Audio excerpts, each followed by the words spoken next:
나는 칼을 들고 그의 목을 노렸다. 그 순간 그의 눈에 스치던 공포가 내 가슴을 파고들었다. 하지만 나는 웃었다. 이게 내가 원한 거지, 아빠? 내 인생을 망치려 한 대가야? 서울의 번잡한 아파트 숲속, 강남의 고층 빌딩이 하늘을 찌르는 그곳에서 내 삶은 시작되었다. 나는 지은이었다. 25살, 서울대 경제학과를 갓 졸업한 엘리트. 아니, 적어도 그렇게 보이도록 노력했다. 엄마는 내가 10살 때부터 나를 가족의 자랑이라고 불렀다. 하지만 그 자랑 뒤에는 항상 그림자가 드리워져 있었다. 의부사버지, 강민준. 그는 재벌 3세 출신의 사업가로 엄마를 만나기 전까지는 평범한 삶을 꿈꿨다던 사람. 그런데 나 때문에 모든 게 변했다. 엄마, 혜진은 이혼 후 나를 홀로 키우며 고군분투했다. 그녀는 작은 카페를 운영하며 밤늦게까지 일했다. 나는 그 광경을 보며 맹세했다. 엄마, 내가 성공해서 내 인생을 바꿔줄게. 그래서 공부에 미쳐 살았다. 고등학교 때부터 장학금을 받으며 서울대로 들어갔고 졸업 논문은 교수들 사이에서 화제가 되었다. 글로벌 컨설팅 회사 맥킨지에서 인턴십 제안을 받았을 때 나는 세상이 내 발밑에 있다고 느꼈다. 민준 아저씨는 엄마와 결혼한 지 3년째 되는 해에 우리 삶에 들어왔다. 그는 40대 중반, 매끈한 양복과 차분한 미소로 우리를 매료시켰다. 지은아, 내가 엄마의 원동력이구나. 나도 내 미래를 응원할게. 그의 말은 달콤했다. 처음엔 정말 그랬다. 그는 나에게 대학 등록금을 대주고 해외 연수 기회를 소개해 주었다. 나는 그를 자빠라고 불렀다. 어쩌면 그게 실수였을까? 하지만 변화는 서서히 왔다. 내가 대기업 입사 시험에 합격하고 가족 모임에서 그 소식을 알렸을 때 그의 눈빛이 달라졌다. 지은이가 이렇게 잘 나갈 줄이야. 나도 젊었을 때 비슷한 꿈을 꿨는데 그의 목소리에 묻어나는 건 기쁨이 아니었다. 질투였다. 나는 그걸 느꼈지만 무시했다. 가족이란 그런 거니까. 서로의 약점을 안고 사는 거라고 믿었다. 그날 밤, 나는 내 방에서 노트북을 켜고 미래 계획을 세웠다. 맥킨지 입사 후 MBA를 마치고 결국엔 내 회사를 차릴 거야. 엄마와 민준 아저씨를 위해. 창밖으로 보이는 한강의 불빛이 반짝였다. 서울은 언제나 그렇게 아름다웠다. 하지만 그 불빛 속에 숨겨진 어둠을 나는 아직 몰랐다. 다음 날 아침, 민준 아저씨가 나를 불렀다. 지은아, 회사에서 중요한 소식이 왔어. 내 이력서에 문제가 생겼대. 그의 표정이 어두웠다. 나는 웃으며 물었다. 무슨 문제요? 제가 제출한 거 완벽했는데 그는 서류를 내밀었다. 내 이력서에 적힌 경력이 왜곡되어 있었다. 인턴십 기간이 짧아졌고 논문 성적이 조작되었다. 이게 어떻게 된 거예요? 나는 소리쳤다. 그는 고개를 저었다. 모르겠어. 누군가 해킹한 모양이야. 내가 요즘 너무 바빠서 보안이 소홀했나 봐. 나는 믿지 않았다. 그날 오후 회사에 전화했다. 인사 담당자가 말했다. 김지은 씨, 유감이지만 지원이 취소됐습니다. 자료 불일치로요. 내 세상이 무너졌다. 나는 울면서 집으로 달려갔다. 엄마는 부엌에서 요리 중이었다. 엄마, 나 망했어. 모든 게 엉망이야. 엄마는 나를 안아주며 위로했다. 괜찮아, 지은아. 다시 도전하면 돼. 하지만 민준 아저씨의 시선이 나를 따라다녔다. 그는 나에게 괜찮아, 내가 도와줄게. 내 회사에서 일하면 어때? 라고 제안했다. 그의 회사는 중소기업 컨설팅 업체였다. 나에게는 하향호환. 나는 고개를 저었다. 아니에요, 아저씨. 제가 스스로 해볼게요. 그의 미소가 살짝 일그러졌다. 그 주말, 나는 친구 수연이를 만났다. 카페에서 커피를 마시며 하소연했다. 수연아, 나 인생 끝났어. 누가 내 이력서를 조작한 것 같아. 수연이는 눈을 동그랗게 뜨고 물었다. 의심 가는 사람 있어. 나는 망설였다. 민준 아저씨. 이상해. 요즘 나한테 왜 그렇게 관심이 많아? 수연이는 웃었다. 설마. 가족이잖아. 과민 반응이야. 하지만 내 직감은 틀리지 않았다. 그날 밤 나는 그의 서재에 몰래 들어갔다. 비밀번호는 엄마 생일. 컴퓨터를 켜자 폴더가 떡하니 떠올랐다. 지은 자료. 열어보니 내 모든 정보가 있었다. 이력서 원본, 논문 파일, 심지어 내 은행 계좌 내역까지. 그리고 최근 로그, 해킹 시뮬레이션 완료. 나는 손이 떨렸다. 그는 나를 해킹한 게 아니었다. 직접 조작한 거였다. 왜 나를? 나는 그의 일기를 찾았다. 오래된 노트북에 저장된 텍스트 파일. 혜진이의 딸 지은. 그녀의 성공이 나를 비추는 거울처럼 느껴진다. 내가 이루지 못한 걸 그녀가 해낸다. 질투가 나를 갉아먹는다. 그녀를 막아야 한다. 그래야 내 평화가 온다. 눈물이 흘렀다. 배신이었다. 가족이라 믿었던 사람이 내 미래를 질투로 짓밟으려 했다. 나는 방으로 돌아와 짐을 쌌다. 엄마에게는 아무 말 안 하고. 다음 날 아침 나는 편지를 남겼다. 엄마, 미안해요. 나 갈게요. 민준 아저씨 때문에 모든 게 변했어요. 사랑해요. 문을 나서며 나는 다짐했다. 이 배신 잊지 않을 거야. 그리고 갚아줄 거야. 강남역을 벗어나며 서울의 아침 햇살이 내 얼굴을 비췄다. 자유로웠지만 가슴은 무거웠다. 이제 시작이었다. 복수의 여정. 서울을 떠난 첫째 날, 나는 부산으로 향하는 KTX에 몸을 실었다. 창밖으로 스치듯 지나가는 풍경이 내 마음을 헤집었다. 엄마는 왜 몰랐을까? 혜진 엄마는 항상 민준 아저씨를 믿었다. 그녀에게 그는 구원자였다. 나에게는 독이었다. 부산에 도착해 작은 게스트하우스에 짐을 풀었다. 해변을 걸으며 생각했다. 이제 어떻게 살아? 돈은 대학 등록금으로 모은 500만 원 남짓. 이력서는 다시 작성해야 했다.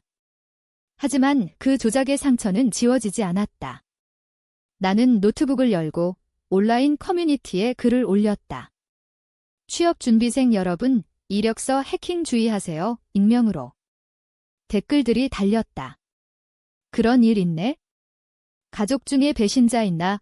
그 말에 가슴이 철렁했다. 며칠 후 엄마로부터 전화가 왔다. 지은아, 어디야?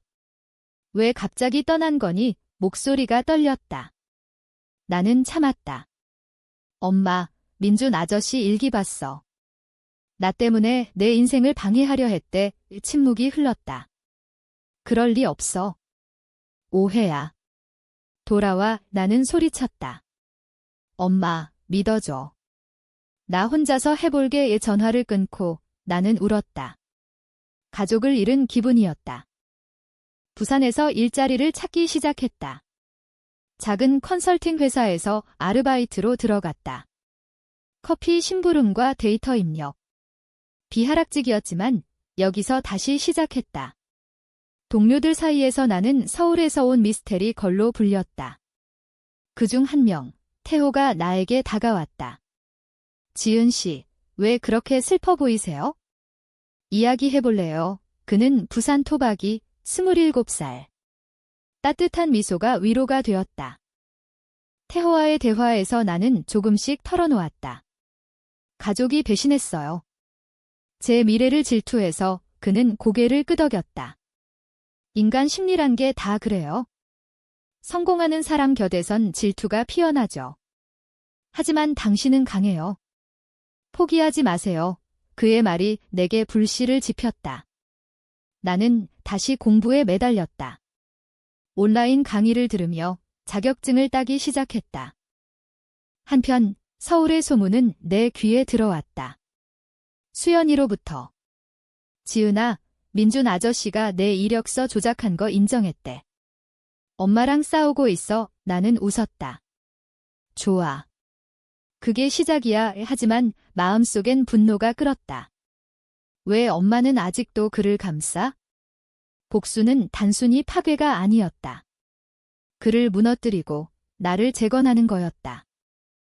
2달 후, 나는 태호의 도움으로 더 나은 직장에 옮겼다.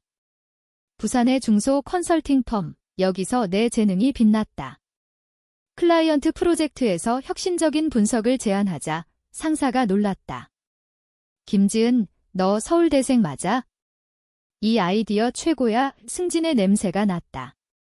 하지만 그 순간 민준 아저씨로부터 메시지가 왔다. 지은아, 돌아와. 내가 잘못했어. 용서해줄래? 나는 답하지 않았다. 대신 그의 회사를 조사하기 시작했다. 온라인으로 그의 사업 내역을 뒤졌다. 그의 컨설팅 회사는 최근 부정 청탁으로 조사를 받고 있었다. 이게 기회야. 나는 익명으로 제보를 했다. 강민준 회사의 자료 조작 의심리 증거는 내 이력서 로그였다. 복수의 첫 번째 화살. 그날 밤 태호와 해변을 걸었다. 지은 씨, 복수할 거예요. 나는 고개를 끄덕였다. 넵, 하지만 공정하게. 그를 파괴하는 게 아니라 진실로 깨우치는 거예요. 태호는 손을 잡았다. 조심하세요. 분노가 사람을 삼킬 수 있어요. 그의 따뜻함이 나를 흔들었다. 어쩌면 새로운 시작일까? 하지만 서울에서 엄마의 연락이 끊겼다. 민준이가 사라졌어. 내 탓인가? 나는 죄책감에 사로잡혔다. 복수는 달콤하지만 고통을 동반했다. 부산에서의 삶은 점점 안정되었다. 회사에서 나는 팀 리더로 승진했다. 태호와의 관계도 깊어졌다. 우리는 주말에 해운대를 산책하며 미래를 이야기했다. 지은아, 서울로 돌아갈 생각 없어. 그는 물었다. 나는 웃었다. 아직. 내 뿌리를 다시 심어야 해. 그동안 나는 복수 계획을 세웠다. 민준 아저씨의 회사를 무너뜨리는 게 목표였다. 그의 부정은 더 깊었다. 나는 해커 친구를 통해 그의 이메일을 해킹했다. 불법이지만 정의를 위해 자료 속엔 뇌물 기록이 가득했다. 정부 프로젝트 입찰 조작, 경쟁사 매수. 이걸 공개하면 끝장이야. 하지만 나는 서둘지 않았다. 완벽한 타이밍을 기다렸다. 엄마와의 재회는 우연이었다. 부산 출장 온 그녀를 카페에서 만났다. 지은아, 그녀의 눈에 눈물이 고였다. 민준이가 변했어. 내가 떠난 후 그는 자책하며 술에 빠졌어. 나는 차갑게 말했다. 엄마, 그게 진심일까? 그는 나를 질투했어. 엄마의 사랑을 독차지하려고. 엄마는 울었다. 미안해. 내가 눈치채지 못했어. 하지만 가족이잖아. 용서해줄 수 없어? 그 말에 내 심장이 찢어졌다. 가족. 그 단어가 이제 독처럼 느껴졌다. 엄마, 나도 사랑해. 하지만 그와는 끝이야. 우리는 포옹했다. 하지만 이별이었다. 엄마가 떠난 후 나는 더 강해졌다. 복수는 이제 나의 일부였다. 회사 프로젝트로 서울 출장을 갔다. 그곳에서 민준 아저씨를 마주쳤다. 호텔 로비. 그는 초췌했다. 지은아, 제발. 내가 다 잘못했어. 회사 망할 것 같아. 그의 눈에 진심이 보였다. 아니, 연기일까? 나는 미소 지었다. 아저씨, 이제 제 차례예요. 당신이 내 미래를 훔친 대가로 제가 당신의 걸 돌려줄게요. 그는 창백해졌다. 무슨 소리야? 나는 그의 호텔방으로 따라갔다. 문을 닫고 노트북을 켰다. 그의 뇌물 증거를 보여주었다. 이걸 공개할게요. 하지만 선택권 줄게요. 자진 사퇴하고 엄마와 이혼하세요. 아니면 모든 게 공개돼요. 그는 무릎 꿇었다. 제발. 나도 후회해. 내 성공이 나를 작아지게 만들었어. 질투가 나를 미치게 했어? 그 순간 그의 고백이 쏟아졌다. 젊었을 때 실패한 사업, 재벌가의 압박, 엄마와의 결혼으로 얻은 안정. 하지만 내 빛이 그 모든 걸 가렸다. 나는 괴물이 됐어. 나는 동정심을 느꼈지만 지웠다. 늦었어요.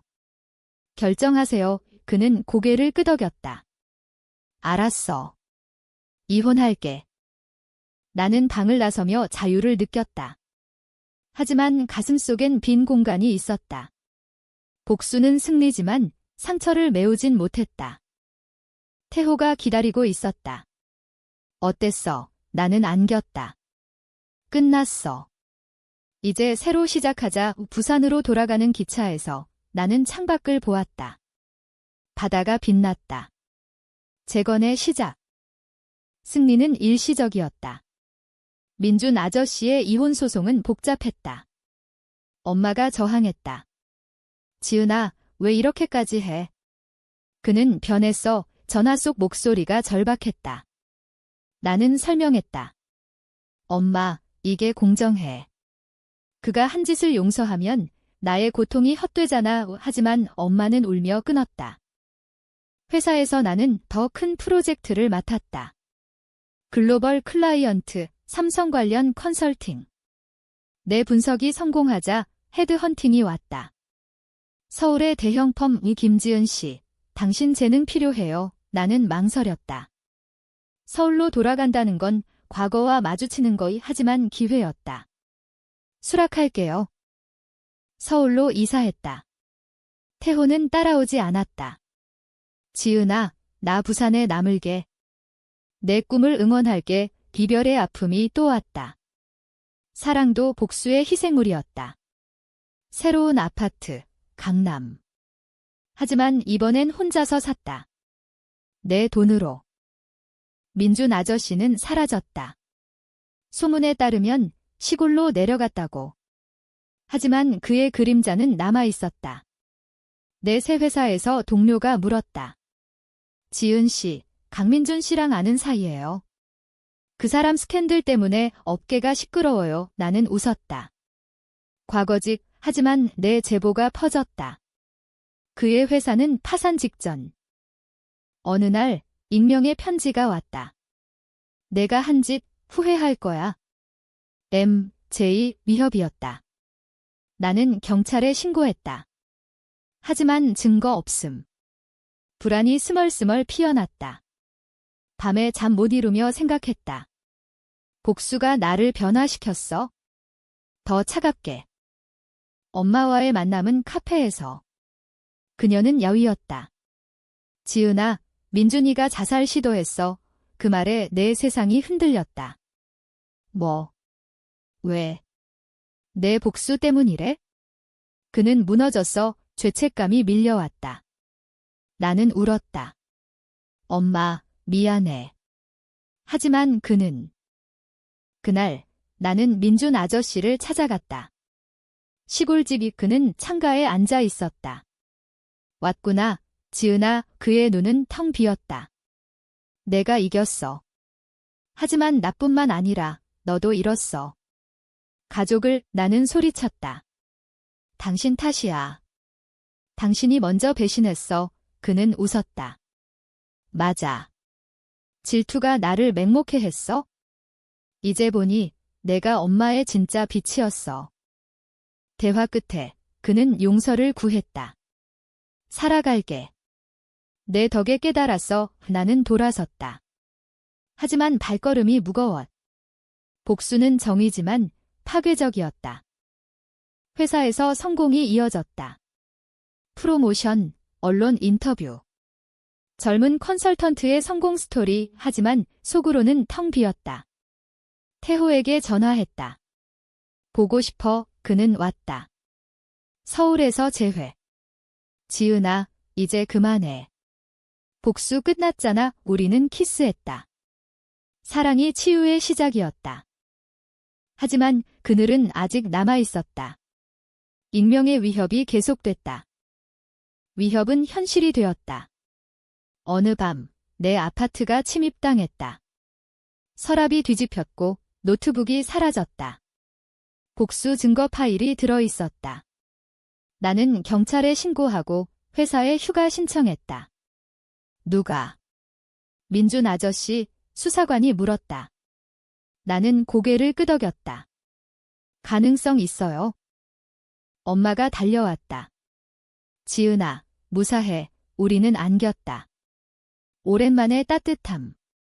엄마, 이제 모든 걸 털어놓을게. 나는 과거를 이야기했다.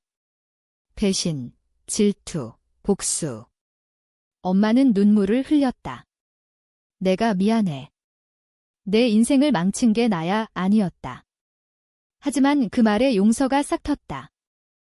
태호와 함께 수사를 도왔다. 그의 부산 네트워크로 민준 아저씨의 행적을 추적했다. 그는 제3의 인물과 연결되어 있었다. 옛사업 파트너, 나를 증오한 사람. 민준이가 너 대신 이용당한 거야,에 태호가 말했다. 복수의 연쇄였다. 대면은 폭풍처럼 왔다. 민준 아저씨를 찾아간 창고. 그는 기다리고 있었다. 지은아, 이게 끝이야. 그의 손에 칼이 들려 있었다. 내가 내 삶을 빼앗았어. 이제 돌려받을게. 그는 미친 듯이 달려들었다. 나는 피하며 소리쳤다. 당신 탓이야. 질투로 시작한 거. 싸움 중 태호가 도착했다. 경찰과 함께. 민준 아저씨는 제압당했다. 왜 나를 용서 안 해? 그의 울음소리가 메아리 쳤다. 나는 다가갔다. 용서할 수 있어? 하지만 잊지 않을 거야. 이게 교훈이야. 그는 고개를 떨구졌다. 고마워. 지은아. 재판에서 그는 자백했다. 모든 죄를. 감옥행. 엄마는 이혼했다. 이제 우리 둘이 살아. 그녀의 미소가 돌아왔다. 나는 회사로 복귀했다. 더 강하게. 태호와 결혼했다. 부산과 서울을 오가며. 복수는 끝났지만 상처는 흉터로 남았다. 감옥 문이 닫힌 후 삶은 평온을 찾았다. 나는 새 프로젝트를 이끌었다. 지속 가능한 비즈니스 컨설팅. 내 성공 스토리가 책이 되었다. 질투의 그림자에서 벗어나기. 인터뷰에서 나는 말했다. 인간은 약해요. 하지만 용서가 자유를 줘요. 엄마와 함께 카페를 열었다. 서울 변두리, 작은 곳. 지은아, 내 꿈이었지. 우리는 웃었다. 민준 아저씨의 편지가 왔다. 지은아, 나 변화했어. 출소 후 봉사할게. 내 덕에. 나는 답했다. 잘 살아요. 아저씨. 태호와의 결혼 생활은 달콤했다. 아이가 태어났다. 작은 지은이. 엄마처럼 강해질 거야. 태호가 속삭였다. 과거를 돌아보니 모든 게 운명이었다. 배신이 나를 강하게 만들었다. 복수가 정의를 가르쳤다. 이제 나는 자유로웠다. 한강 다리를 걸으며 서울의 불빛을 보았다. 더 이상 어둠이 아니었다. 희망의 빛.